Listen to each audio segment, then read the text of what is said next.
I've delivered more than 20 sessions on consumer psychology, or how we can create a product which basically understand human psychology, and how we can increase the user stickiness and user engagement just by applying the consumer psychology principles.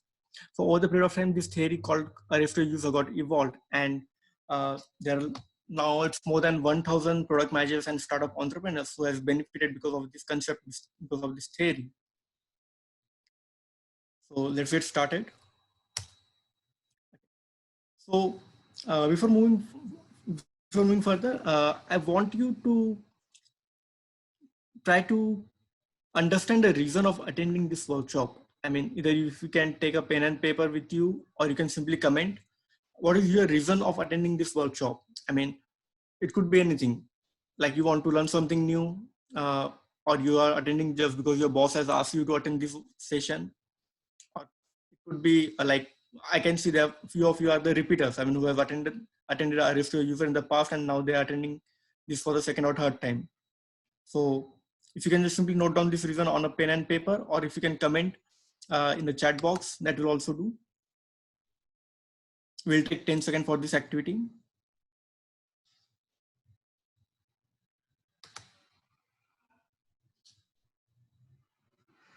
Okay, Priyanka said this is an interesting topic as per the Arun, to understand user. Okay. Suraj just want to learn something new. Okay, great. Kunal, I want to know my users need. Great. Sagar, need more exposure about handling the product well. Excellent. Great.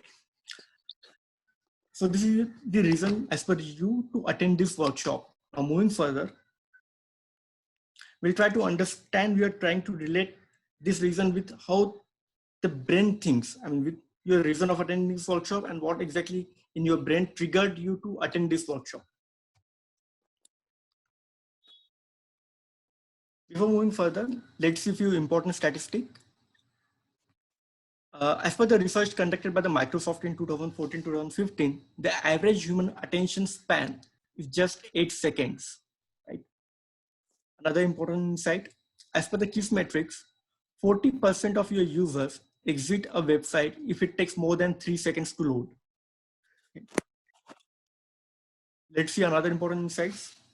As per the Akamai, a 1 second delay in a page response, just a 1 second delay in a page response can lead to 7% reduction in the conversion rate. Right? If your site takes more than 1 second to load, then you're more likely to lose 7% of your conversion, or 7% of your customers. So whenever you are creating a product or startup or a business, there are only two ways. First is either you are creating a completely new innovation, or you are creating an improved version of any existing solution. So when I say a new innovation, so if you are building a flying cars, so it's a completely new innovation. So flying cars did not exist before, and now you are completely innovating or introducing something new in the market. Whereas when you are creating the improved version of any solution, so let's say a mobile recharge solution via chatbot. So mobile recharge already exists in the market, but now you are creating the improved version of the mobile recharge. So both these solutions, or both this type of innovation, comes with their own type of challenges. When you are introducing something new in a market, the biggest challenge is educating the users, because your users don't know how to use your product. And when you are creating a completely new innovation, the challenge is the adoption, because your users are already habitual to use the product of your competitors. Right? Now, both these challenges can be overcome by improving the user stickiness. The more the user stickiness you have, the more this user stickiness present in your product, the more likely user remain engaged with your app or with your website. So let's try to understand how exactly human brain works. This is the quick summary. We'll see this in detail as well.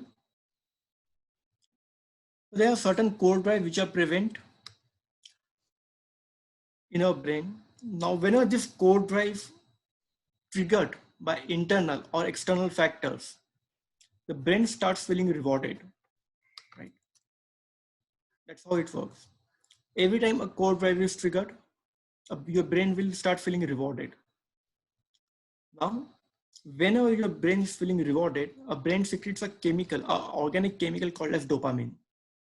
Now, this dopamine is basically responsible to create any type of addiction, habit, or it motivates you to take any type of action in your life. This is a quick summary. So we'll see this in detail as well. Okay, before moving further, I want you to comment the top 3 mobile apps which are present in your phone. So it could be a gaming app, it could be Paytm, Flipkart, or any app which you use on a day-to-day basis. It could be Instagram, WhatsApp, right? So once we progress, you will see we'll try to find a correlation between our human motivation, motivation in our brain, and with this digital product. And at the end of the session, we'll able to try to create a bridge between human brain and the digital apps. So Reddit, Insta, YouTube, WhatsApp, Insta, Twitter, Notion, excellent. WhatsApp, LinkedIn, Instagram. So we'll see LinkedIn in detail, how exactly it affects our brain. YouTube, great. Excellent. So let's try to understand how exactly this core drive work. These core drive are basically a type of motivation which is responsible to take a particular action. Now, but this motivation gets activated only when there is a certain kind of trigger which is involved. It could be external trigger like SMS push notification, uh, a video, a visual effect, an audio effect. It could be anything, or internal motivation to achieve that particular, which triggers this particular type of core drive. The first core drive is the meaningful involvement. Okay. Now, what exactly this core drive means? Whenever a user is involved in a particular type of activity, which he believes are way bigger than himself, in which he feels that he is contributing to community, which is helping the humanity, and he has been chosen to do a particular type of task. This type of core drive is known as meaningful involvement. And now how you can implement this core drive in your digital product, we'll take an example. You must have seen hundreds of people are writing about restaurant reviews on Zomato. So there might be some monetary gain, there may not be monetary gain just for writing a review on a social media site or on e-commerce site. But whenever they are involved in this type of activity, they start feeling they are involved, they are doing an they are involved in an activity which is way bigger than themselves. And this is nothing but we usually refer as a purpose. So whenever a user sees purpose in a product or in an activity, this core drive, the meaningful involvement, gets active. If we take an example of Wikipedia. So now Wikipedia is not for profit and organization. But if you write anything incorrect, or if you misbehave on Wikipedia, on any page of Wikipedia, you'll see it will get corrected within the 30 minutes, right? Or more than, not more than 1 hour. Now, if there are barely 100 to 200 employees which are managing this entire content on the Wikipedia. So how this is happening? So Wikipedia is backed by the hundreds and thousands of volunteers all over the globe. Now, these volunteers don't get paid. They involved in maintaining the Wikipedia because they think they are doing something better for the humanity. Right. The next core drive is development and accomplishment. So this core drive comes in a picture whenever our brain feels challenged, whenever your brain thinks that it has to accomplish a particular task, and after which it will get auto rewarded. So this core drive comes in a picture. For example, if you must have seen earlier, Paytm used to give cashback on every recharge or on every transaction, but now they have moved the cashbacks format from every recharge to alternate recharge. Like you will get cashback on the third recharge, fifth recharge, and seventh recharge, and so on.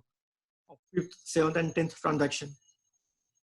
Now, because of this goal-based transactions, users of human beings certainly derive in a way that it has to achieve a goal to get rewarded.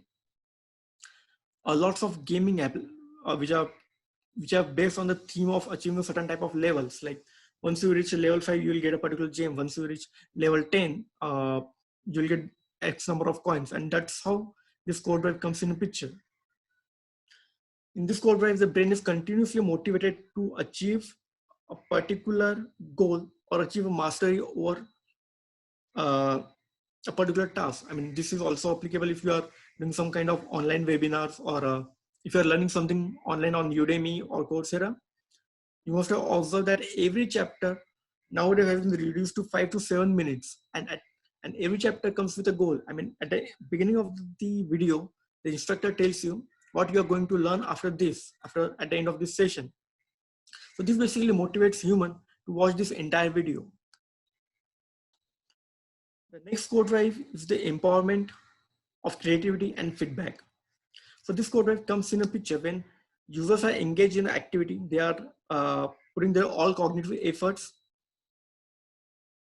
to achieve a particular goal, but in a creative manner. They're putting their creative energy, they're putting their creative juices to make something worthwhile at the end. To give you an example, most of the analytical tool like Google Analytics, Mixpanel, which basically presents you the data of your own solution. You apply your own logic, you apply your own creativity, you apply your own insights and data science to get insights out of it, right? Which basically helps you in your business. So you try multiple combination of data. You try to analyze data in a different way, and you try to find patterns out of it. So when you're applying your creative juices to gain some kind of insights out of it. So this code drive comes in a picture, empowerment of creativity and feedback. And that's how the user gets engaged.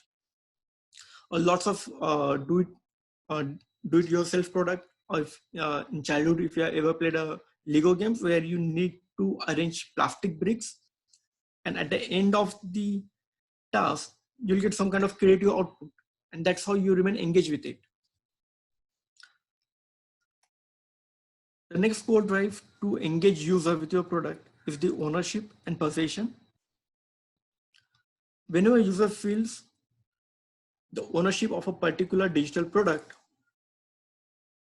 they consistently focus either to maintain it or to increase its value, right? So if users feel they own your product, if they feel ownership of your product, they will not remain engaged with you, but they will also try to maintain their profile on your platform or on your digital product. For example, if you compare Facebook and LinkedIn as two different social media sites, you maintain your image on LinkedIn in a much more positive way as compared to the Facebook. You do not post any random stuff on LinkedIn because your colleagues, your potential employer, your current employer, everybody is there, right? Whereas when it comes to the Facebook, I mean, you may post anything. That's how it works. I mean, once you take the ownership of the platform or ownership of once your users start taking the ownership of your digital product, they will remain engaged with you, and they will not just remain engaged with you, they will also take this product, take their profile to the next level. Another example is the CIBIL score. So once you come to know about the CIBIL score, there is very few chances that you are trying to hamper it in any indirectly or indirectly. So if I want to give you an example, let's say 2 years back, if you come to know about your CIBIL score, and before 2 years, your spending pattern was highly irregular. You may not be paying your credit card bills on the time.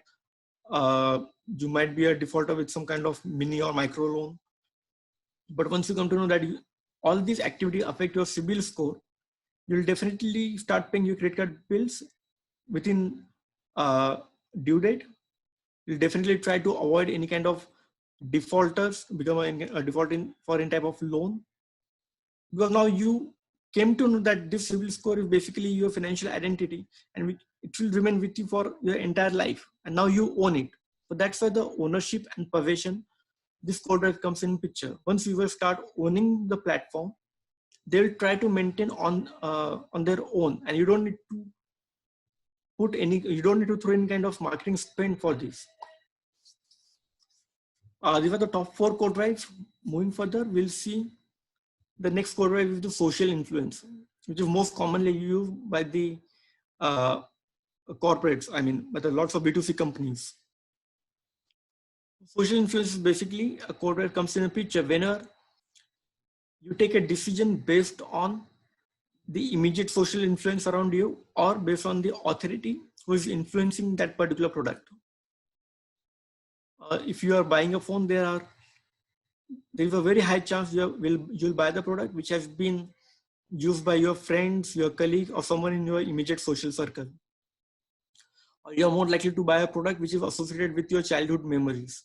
So if you see a product called as Paperboat in India, Paperboat drink, they have created entire product range on this single core drive. So every product like Aam Panna, Amras, Imli Pani, everything revolves somewhere around the childhood memories. Second, social influence also comes in a picture whenever we are influenced by an individual or identity which is way higher in the authority. I'll give you an example. Yeah. So this is the homepage of the firstcry.com. I mean, if you are visiting firstcry.com for the first site or for the first time, you will see Amitabh Bachchan welcoming you. Now, FirstCry is the online store for baby and kids product in India, right? Amitabh Bachchan, a well-respected Bollywood celebrity, a recent grandfather, and the right brand ambassador for the FirstCry, right? Because we, as an individual or as a customer, we automatically start trusting the experts who have higher status in the society, who have a way higher power in the society, and who belongs to a similar field. We are more likely to buy a product from this kind of I mean, we can more easily, our brain can more easily can establish a kind of correlation when this kind of authority promote a product. Another example is like you're more likely to buy a fitness product if it is endorsed by the Virat Kohli, right? Because the Virat Kohli is one of the athletes who is focusing, who is the first athlete, I guess, who started focusing a lot on the fitness. Right? So that's how the brand endorsement and social influence comes in a picture. The next example is scarcity and impatience. Now this core drive comes in a picture whenever something is available in the limited quantity and for the limited time. And that's why your brain starts craving for this type of products or service which is available for the limited time or for the limited number of people. So most of the premium clubs or premium offer which are available for only specific group or specific set of users start basically built on this core drive. If we take another example of Dropbox, which is a very successful case study. So Dropbox was initially available only on the invite only basis. For those who have an invitation, only these people can create an account on Dropbox. The same strategy also used by OnePlus at an initial stage, or Redmi, when the phone was available only for the 30 seconds or 20 seconds, and entire country started placing their orders. So that's how the brands usually use scarcity and impatience as a core drive to build their products or their marketing strategies. So here's an example of Amazon.in, how they are trying to create a scarcity and to increase their sale. Most of the high-end products on Amazon, they start showing the only one product left in stock, or only 2 products are left in stock. So this will create an emergency in user's mind, and he's more likely to click add now or buy now button. There might be a few users who are attending this session. They might say we are familiar with this type of gimmick by the online marketeers, but try to understand. Most of you who are sitting in this session, they are among the top 2 or top 3% of India's population. So you do not represent the entire population of our country. I mean, when it comes to the average per capita income, we are just barely somewhere around $2,000 per year, right? And somewhere around 400 to 500 million users had just introduced to the internet. So they are not aware of this kind of hacks or strategies. So that's how the things work. That's how the scarcity comes in the picture. And that's how the brands are taking advantage over the period of time. obviously when these 500 internet users will get matured, maybe in next 3 to 4 years, this may become absolute and user may not fall in this kind of strategies. But till then, this will definitely work. Scarcity will always work. The next core drive is unpredictability and curiosity. So how this core drive comes in a picture? So let's take an example. So if I ask you what is the color of this slide, can you comment? If anybody can comment, what is the color, background color of this slide? It's green, purple, yellow. Okay, I'll speak a little bit louder. Okay, so yeah, I mean, so whatever color, so even if it is a purple color, and if I ask you what is the reason of you're calling it purple or gray or green, so you may not have the reason, because our brain is trained since childhood that whenever you see this type of color, call it green. Whenever you see this type of color, you should call it white. Whenever you see this type of color, call it red, right? So our brain has been trained in a certain way to take an action, right? And whenever we see something new, we automatically start feeling curious about it. If I put some kind of a 3D background in which you have never seen before, you'll become curious to explore it. And that's how our brain works. So whenever you see any kind of unpredictability, whenever brain experience a certain type of unpredictability, automatically your brain become curious towards it. So most of the movies, like we are engaged in the movies because there is certain type of unpredictability. Why we are engaged with the Game of Thrones, because we don't know what is going to happen next, right? So whenever there is a certain type of unpredictability in your product, the users are more likely to remain engaged with it. The same principle applied by the gaming companies, lottery, because you don't know what is going to happen next. But this unpredictability remain intact, or this unpredictability remain restricted up to a certain extent. So it will never happen that you are watching a comedy film and all of a sudden you start yeah. So scratch card. So scratch card is one of the things which Google Pay has implemented where the unpredictability comes in a picture, right? So you are aware of the thing that if you transfer money more than 100 rupees or more than 500 rupees to someone on Google Pay or on Phone Pay, you will get scratch card, and scratch card either will help you to win X amount of rupees, or it will show you better luck next time message, right? But these are the defined goals which is already present. So unpredictability is there, right? You don't know what is going to happen next. But at the same time, whenever you are scratching the scratch card, the dopamine level in your brain automatically goes up, and this creates a curiosity in your brain. So scratch card is one of the example when it comes to the digital product. Another example is like online fantasy games, when you don't know what is going to happen next. Like whenever you are creating your team, online fantasy game is one of the example of digital product. Whenever you are creating a team, and when this team is playing live, and when you keep watching it on your television, so your score keep going up, keep going down, and it completely remain unpredictable till the match gets over, and you will come to know. So you are aware of the result. Either you will be among top 100, top 2000, or top 10,000 of the winner based on the pool in which you are playing, but you don't know what exactly is going to be, what exactly your rank will be, right? So that's how the unpredictability comes in a picture.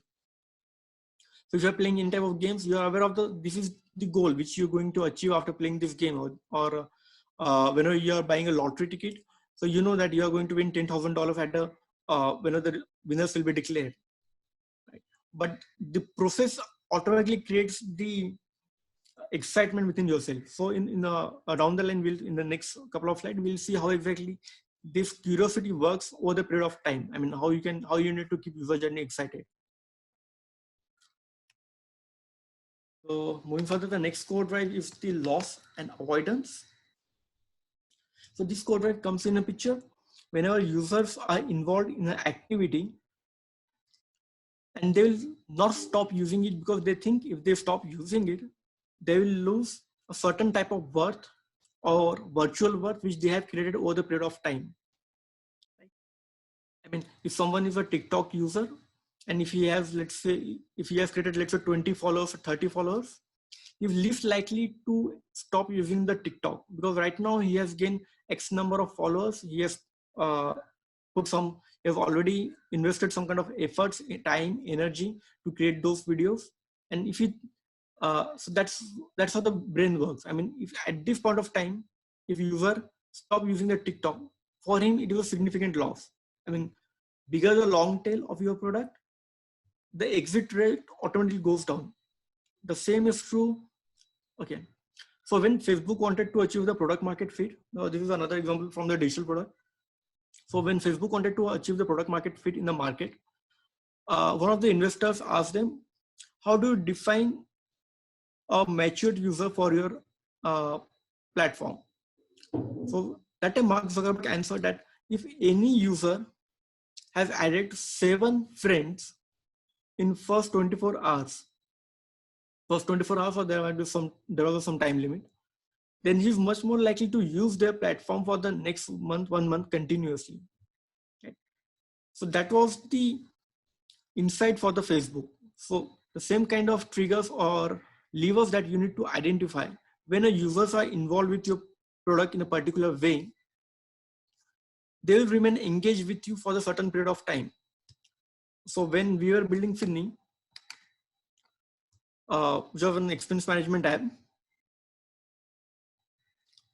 So when we are building Finny, expense management app, we identified this certain type of trend. So in our app, there was an option to add your budget. There was an option to check your ATM withdrawals, to add a cash. Now, apart from this, there were some other features as well. But when we realized if within the 48 hours, if any user is setting their budget, if he's adding their cash at least 2 times, and if they have viewed our push notification within 30 seconds of delivery, they are more likely to stay with us for the next 30 days. And that's how we used to understand that how to increase this user engagement. So how Facebook came up with this idea of identifying the 7 friends. So this all becomes when they're using their data insights, they realize the people who are adding this metrics, that the people who are adding the 7 friends, they are more likely to remain engaged with them for 30 days. First, they try to understand what are those factors in their app which keep user engaged to increase their DAU. And after analyzing this data pattern, they came to know that this 7 friends trick which works. The same is true in case of Dropbox as well. I mean, somewhere there are a certain number of, there's some insight, like if any user is sharing the Dropbox link with 3 or 4 friends within 7 days, he's more likely to consume 100 MB of Dropbox within first 1 or 2 months. So you need to create this kind of insights for your own product, and then you'll automatically start identifying how you can increase the daily active users for your app or a digital website. So moving further, so at the beginning of the session, I asked you what is your core drive to attend this workshop. So after learning or understanding this 8 core drive, so your reason must be one of these 8. Why you are attending this core drive, why you are attending this workshop. I mean, if you can comment in chat box, it could be a development of an accomplishment if you wanted to learn something new. It could be a scarcity as well. I mean, if you never came across this kind of concept in the market before, because this type of concept is it's not available easily. So that's why you're attending this workshop. If you're attending this workshop because your friends ask you, so that's because of social influence. You're attending this workshop because if you do not attend this, you will lose important lessons of RSTO users. That's a loss and avoidance. 6258, yeah, perfect. Yes, there is a possibility that there could be a multiple core drive to attend this workshop. Yeah, for Kunal, it's 6, scarcity, 245, right? Excellent. Loss and avoidance. Excellent. Yeah. So that's how things work. I mean, everything we do, or most of the things we do in our life, has certain type of code drive involved. Now, as a digital entrepreneur or as a digital product manager, you only need to understand this code drive, and then you need to implement in your product, right? So generally, whenever I conduct this RFQ user workshop, this is basically a 3-hour long workshop where we do hands-on practical. So this webinar is basically a 30-minute session where I'll help you to understand how exactly the basic concept of the RFQ user theory. Okay, moving further, let's see how exactly human brain works. Okay, we'll see a case study of code drive involved in LinkedIn. So I'm assuming everybody have a LinkedIn profile who are attending this workshop. So LinkedIn is basically a social networking site plus a job board where you can apply for a job as well for the professionals, right?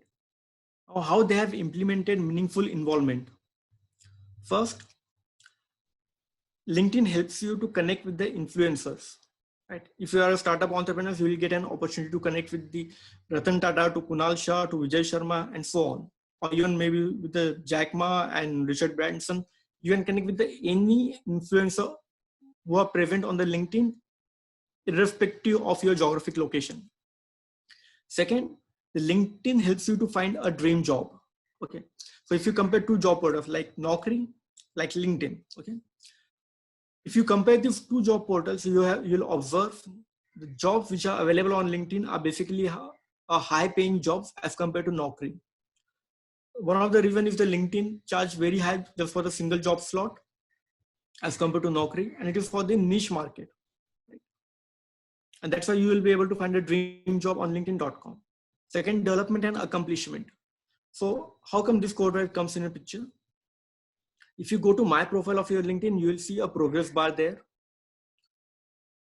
It will keep reminding you that you have completed 10% of your profile, you have completed 20% of your profile, and now you need to progress, right? So you'll keep adding or completing your profile. Second, a recommendation. If you have achieved, if you have done some kind of remarkable work in your professional career, you're more likely to get a recommendation from your boss, your colleague, your investors. Next, the skill endorsement. You're more likely to get a skill endorsed by your colleagues on LinkedIn, which will act as a virtual treasure for you. Next is the social selling index. Social selling index is basically a LinkedIn own currency to understand the worth of a LinkedIn profile. How many of you are aware of this social selling index? Just comment. So if you don't know, I'll give you an example how to check this.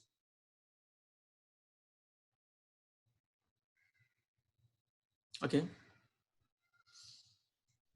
Fine. Moving further.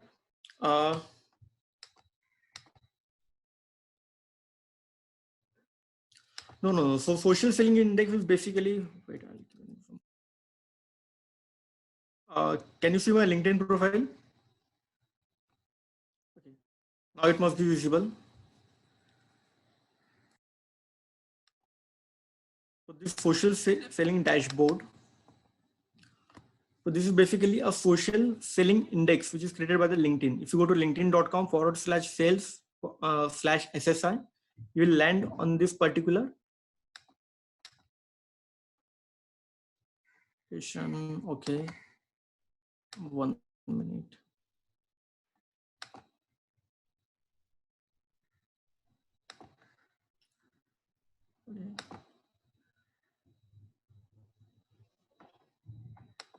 Okay. Awesome. Now it's visible. Okay. So this social selling index is basically a virtual worth of your LinkedIn profile, which is created by the LinkedIn. So basically, LinkedIn consider multiple factors like how strong is your professional brand, how easy you are with finding right people, how easily you are engaged with the insights available on the LinkedIn, how easily you are building the relationship on the platform. And based on these factors, they create this score out of 100. Right now, my score was 75, but at the top, when I was very active on the LinkedIn, it reached till 87. So if you go to this website, this URL, linkedin.com/sales/SSI, I'll comment this as well. So you'll be able to see your social selling index. And it will also tell you over the period of time how exactly it has evolved.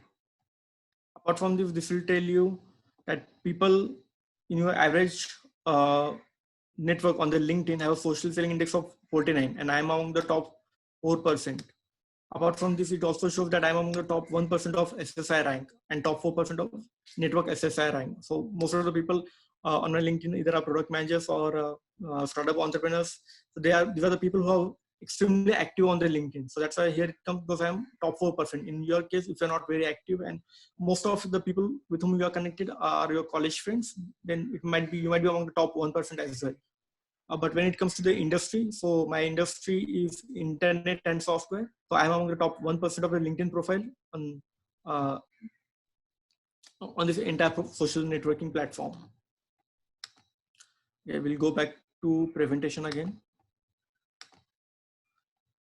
So empowerment and creativity, the next core drive. So how LinkedIn is using this core drive? LinkedIn basically motivates you to share your thoughts on the go. Before the LinkedIn, there was an option of just like writing a blog, but after LinkedIn, you can share your thoughts with thousands of people, and plus you don't need to invite them. When in case of blog, you need to invite users, you need to create your own tribe so that people will come to your blog on regular basis. Whereas in case of LinkedIn, you just need to post, and there are millions of people who are already there will come and see your thoughts, and that's how it is empowering the individual professional.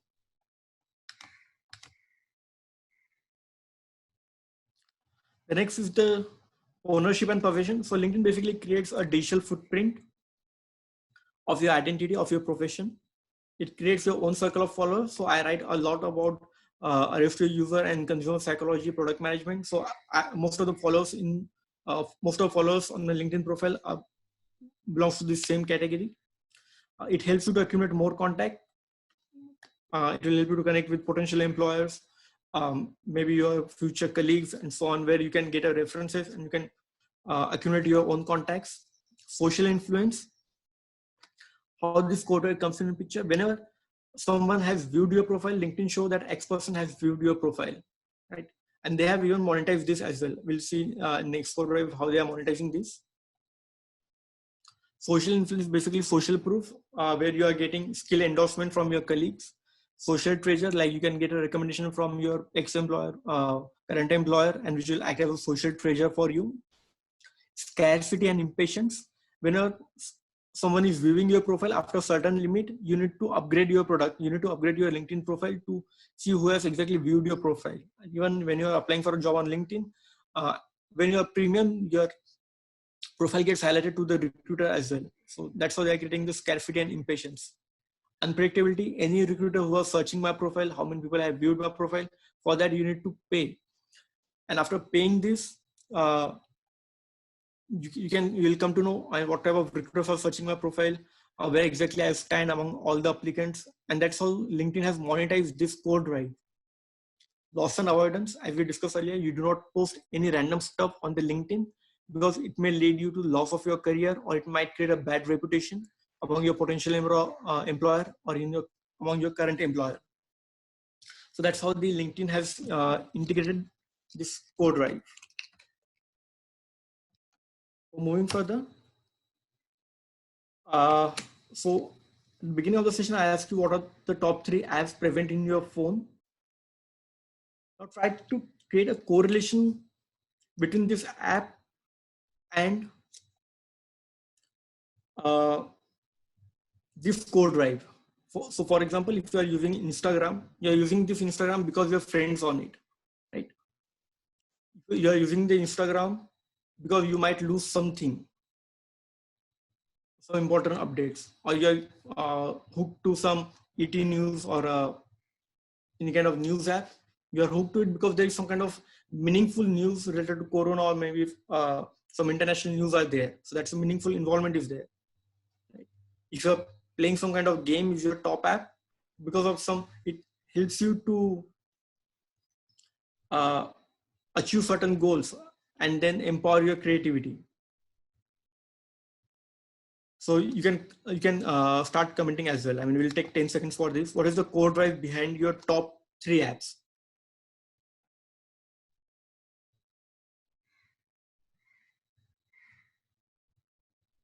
So if anyone want to involve.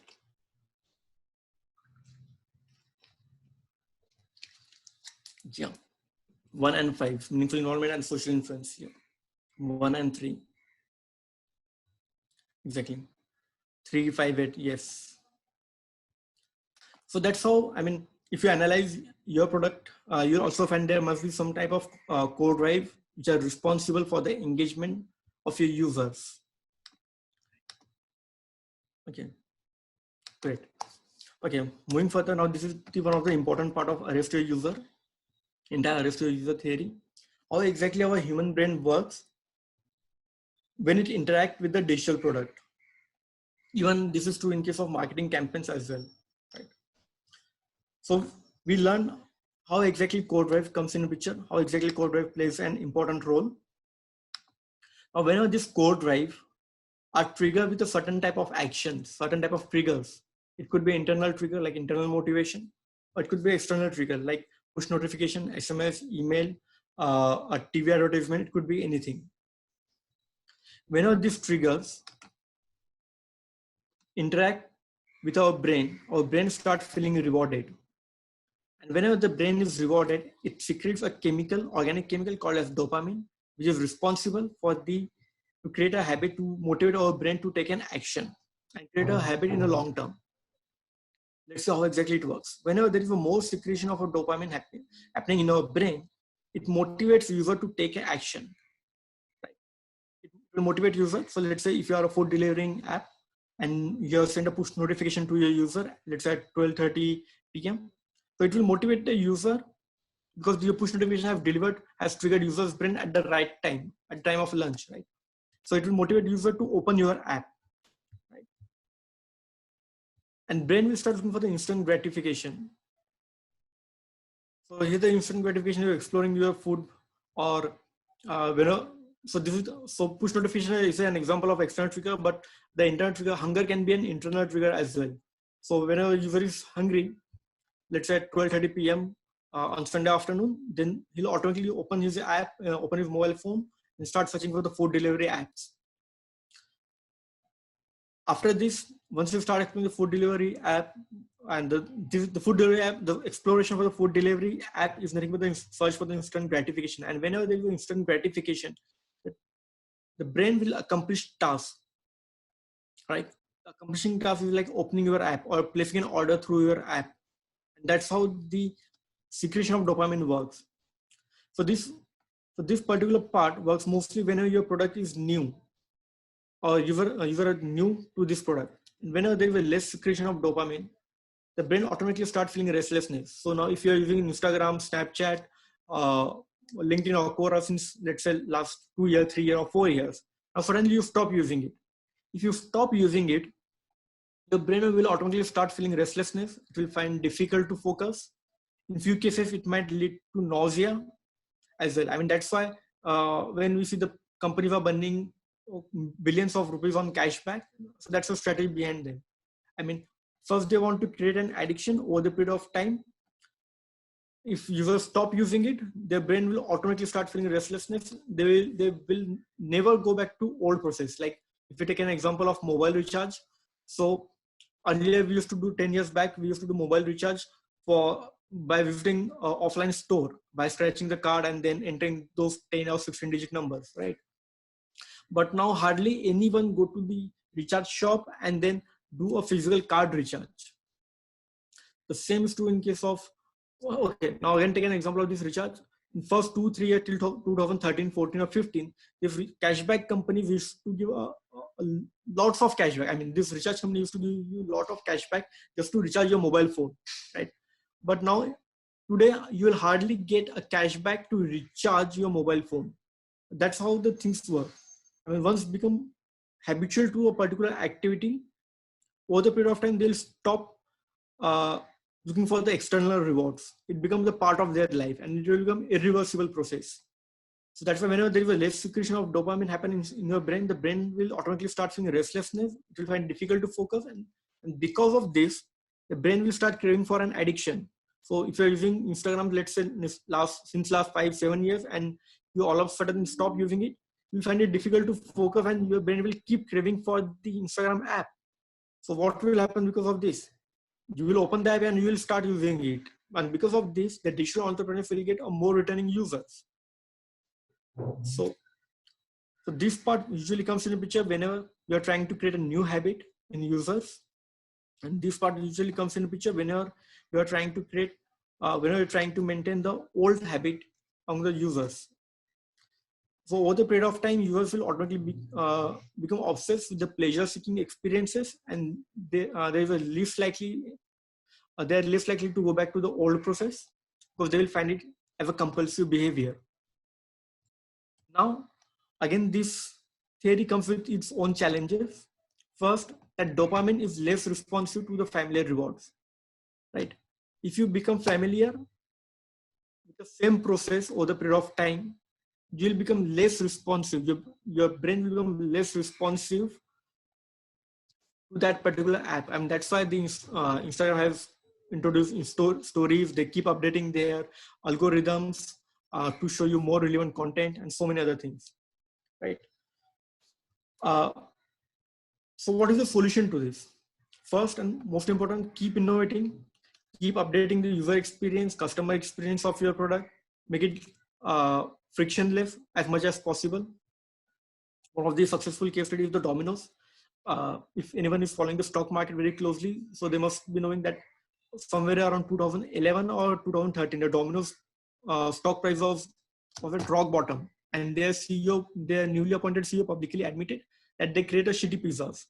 So after that, Domino's comes in a picture, and they created a new strategy. They started introducing the new pizzas every week, and this activity was continued not only just in India or US. This activity was global activity. In Australia, they introduced 20 different types of pizzas in 20 different weeks. Even in India, this is true. You must have observed that Domino's was introducing some pineapple cheese pizza for 2 or 3 weeks. Then all of a sudden they are discontinuing it, and then they are introducing a new type of pizza all over again, which remain just for next 2 or 3 months in the market. So that's how they are experimenting and updating their product. Next, another great example is the Flipkart product detail page. If you see the Flipkart, if you are following the Flipkart in the last 10-12 years, they have evolved in a great manner. So this is one of the oldest product detail page of Flipkart. Here they are selling a mobile phone worth ₹20,000 with just 3 images. You can also see the price, the amount in which they have written is in red color, so which is not generally considered as a good. We are not covering color theory in this session, but generally red is not considered as a positive impact when it comes to putting your price. This is the buy now button with play icon, buy this now, a huge text, right? This is one of the oldest page of the Flipkart. Now this is the next evolved page of flipkart.com, where they are focusing a lot of efforts on exchange. They have introduced multiple images. They have added add to compare, add to wish list part. Focus has been given to warranty as well. Now in the next immediate improved version of this Flipkart product detail page, they have given at least almost 1/5 space of the first view to the offers. Also, they have introduced 2 different CTAs, add to compare, add to wish list button. A pin code check is now very prominent here. Multiple images, which is continued from the last version of the product detail page. Now this is the most recent page, product detail page of Flipkart.com. Here Flipkart tried to replicate the offline experience completely. So whenever you go to buy a product, let's take an example of mobile phone in an offline world. You'll hold the product in your hand, and the sales guy will keep telling you or keep bombarding you with the product related information, right? The price of the product, the color of the product, the variants which are available, the type of camera and the type of processor, and so many other things. Right? The same thing that Flipkart has tried to replicate here. they have introduced multiple images along with the video so that you can see a 360-degree of a product. All the informations are available here along with the variant. Plus, when you scroll this particular thing, when you scroll this page, this product, this image, the product image will remain intact, and this entire content will remain visible to you. Even if you scroll this, you will read the entire content, product reviews, feedback, everything. So this is like almost similar to the offline experience. The product is in front of your eyes and you are reading the entire product details. So that's how you need to evolve your product over the period of time, which will basically help you to dopamine factor. Another challenge with the dopamine is more effective on the reward seeking behavior, right? More than achieving a goal, you need to keep your user's journey excited. So once you achieve the goal, user may not remain as excited as he was while completing the entire journey. And if I want to give an example of journey, like onboarding is one of the journey. Then exploration or discovering your product is another journey. Placing an order is another journey. The delivery of the product is another journey, right? So you need to keep your user journey excited. So this is one of the WhatsApp forward, which you can relate here. The value of something before you getting it is always remain extremely high, right? The value of something when you already own it is low, is at rock bottom. And the value of something after you losing it. So let's say if you wanted to buy iPhone X worth 100,000 rupees. So after paying 100,000 rupees, I mean, if you are using a let's say an Android phone of 10-20,000 rupees, for you the value of that particular iPhone is extremely high. But once you buy this product, for you the value will become low. And let's say all of a sudden if you lost this product somewhere, or if it's not working well, all of a sudden the value of this product will go up. So that's how the dopamine also works. And this is something which you can create the same type of journey which you can replicate in your digital product as well. So for the user, you need to keep journey more excited than the goal. Okay, so we are moving towards last part. If time permit, we'll take a couple of questions as well. So what's the conclusion of this? So online market is crowded. So competition to create a unique product to stand out from your competitors is stronger than ever. The big pocket brands can heavily to keep user engaged with them, but this engagement can easily achieve if you apply the basic principles of consumer psychology. So by applying this principle, basically you will motivate user to take the action which you as a product manager or as an entrepreneur, you want them to take in your product. I mean, instead of doing any random clicks on the product, user will take an action which you want them to perform. So that's all from my end. So arrest your user. So usually I write about arrest your user theory and consumer psychology on LinkedIn. My LinkedIn handle is Product Champ, or you can follow me on Twitter as well on Product Champ. If you search on the LinkedIn hashtag arrest your user, you can follow this hashtag for all the updates on the regular interval. Usually I conduct a detailed workshop at zero cost, mostly in Mumbai and Pune. So, I mean, if you are remain connected on the LinkedIn, you can find about when the next workshop is happening. So this is basically 3-hour workshop where you can take an hands-on experience, how exactly you can apply the consumer psychology in your product. So that's all from my end. I also request you to share this feedback form. I mean, if you just type bit.ly/AYU 3rd May on Bitly, you just need to type AYU 3 May, and where you can give feedback. Please give the feedback. If you want to give some positive feedback, most welcome. If you don't want to give positive feedback, don't write your name. So name is optional. If you want to be a part of Arrest Your User WhatsApp community, you can also mention your mobile number and I'll add you in Arrest Your User WhatsApp community, where I generally share these insights and we discuss how you can implement this theory in your product or in your business. So that's all from my end. Yeah, that's a meaningful involvement using feedback form. So if you have any question, just shoot. Over to you, Zoe. sorry. So sorry. So do you have any question for today's session about what Lapshiteej shared today? You can ask directly here.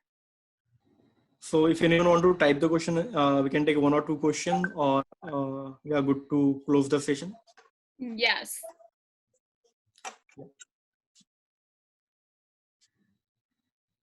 We'll wait for 10 more seconds. Okay, so I have already shared the Bitly link about the feedback, and you can if you have any feedback for today's session, you can click the link and then write some feedback here. Okay.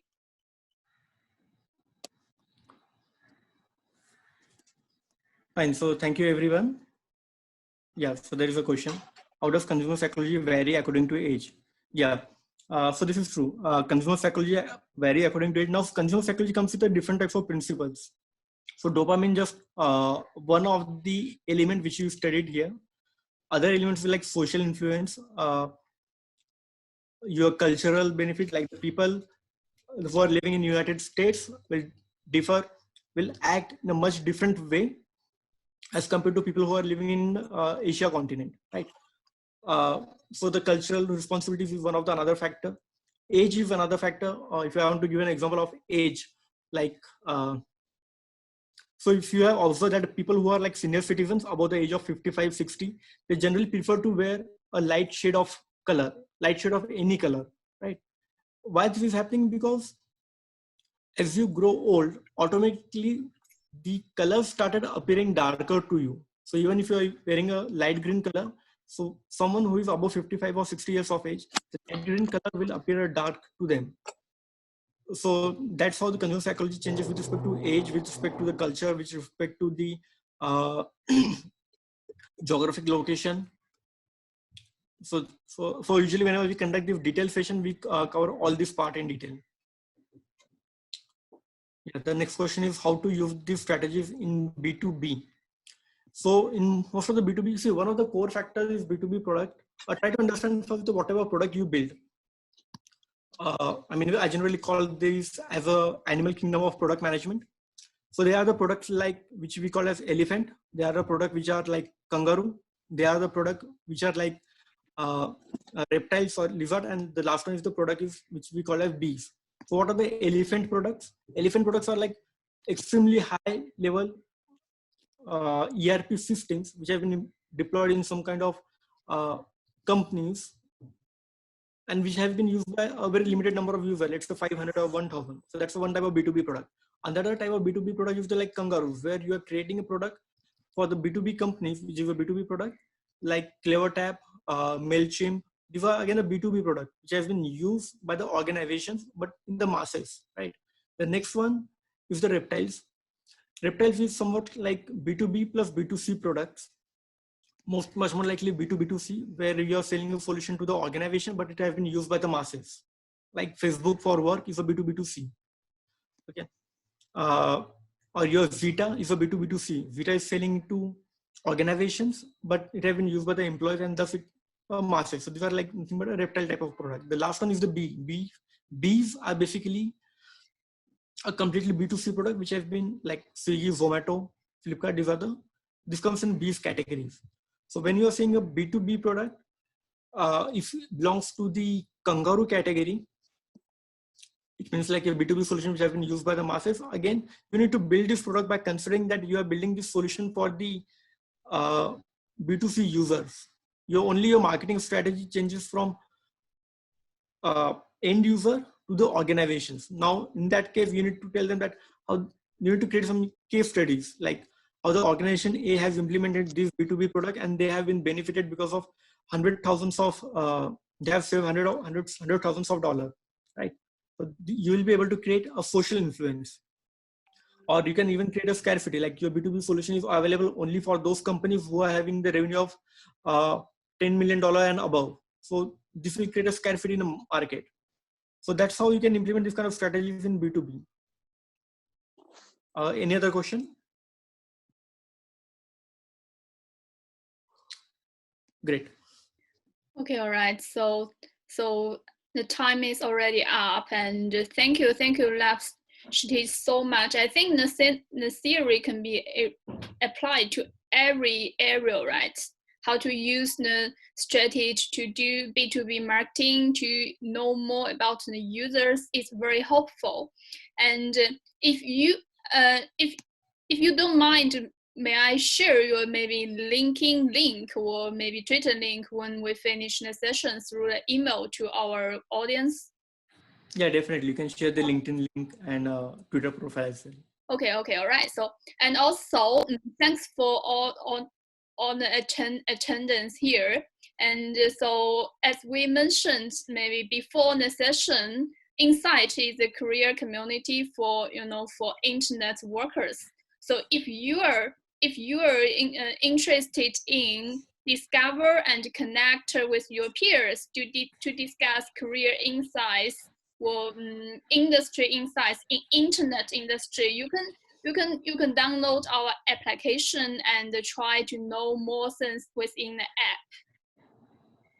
And also, as for if anyone wants the video record and also the contact of Lav Shitich, and we will once we finish the video editing, and we will share everything through the email you register our webinar. Okay, so it's time for us to say goodbye.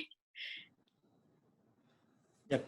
So thank you, everyone. Thanks a lot. Thank you, everyone. And Insight team for giving me this opportunity to present RF to your user. Thanks, everyone. Have a great Sunday. Have a good Sunday. See you guys.